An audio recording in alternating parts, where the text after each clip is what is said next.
নমস্কাৰ নিউজৰ বাতৰিলৈ স্বাগতম জনাই ষ্টুডিঅ'ৰ মজিয়াত মই পল দাস চাওক আজিৰ বাতৰি এটি গাম্ভীৰ্যপূৰ্ণ অনুষ্ঠানেৰে সামাজিক সাংস্কৃতিক অনুষ্ঠান সমন্বয়ৰ উদ্যোগত অনুষ্ঠিত হৈ যায় ৰাজতীয়া ৰঙালী বিহু সন্মিলন নিউজ ডাইৰেক্ট ৰিপৰ্ট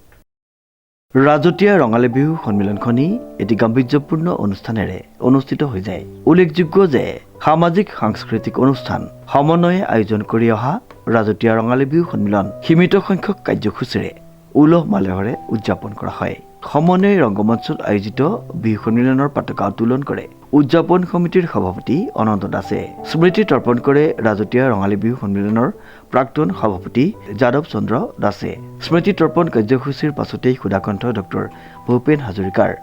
প্ৰতিচ্ছবিৰ সন্মুখত বন্তি প্ৰজ্বলন কৰে সমন্বয়ৰ সভাপতি অনন্ত দাসে আৰু হিয়াৰ আমঠু প্ৰয়াত জুবিন গাৰ্গৰ প্ৰতিচ্ছবিত বন্তি প্ৰজ্বলন কৰে সন্মিলিত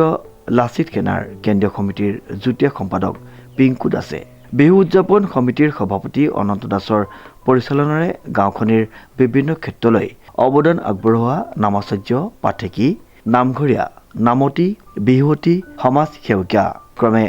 মহেন্দ্ৰ দাস দেৱেন চন্দ্ৰ দাস অতুল দাস জীৱন দাস বাপুতি দাস প্ৰতিমা দাস অঞ্জলি হাজৰিকা ৰঞ্জুমণি দাসক অসমীয়াৰ স্বাভিমান গামোচা আৰু কিতাপৰ টোপোলাৰে সম্বৰ্ধনা জ্ঞাপন কৰা হয় এটি সুন্দৰ পৰিৱেশৰ ব্যৱস্থাপনাৰ উদযাপিত বিহু সন্মিলনত আমন্ত্ৰিত গুমচেং আৰু বৰহমথুৰি হুঁচৰি দলৰ বিহু প্ৰদৰ্শনেৰে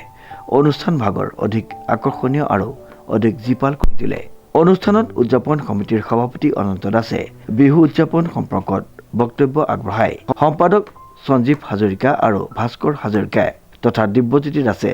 উক্ত অনুষ্ঠানৰ আঁত ধৰে গাঁৱৰ মহিলাসকলৰ ব্যৱস্থাৰে প্ৰীতি চাহ মেলেৰে অনুষ্ঠান সামৰণি মৰা হয় শলাগৰ শৰাই আগবঢ়াই উপসভানেত্ৰী প্ৰতিমা দাসে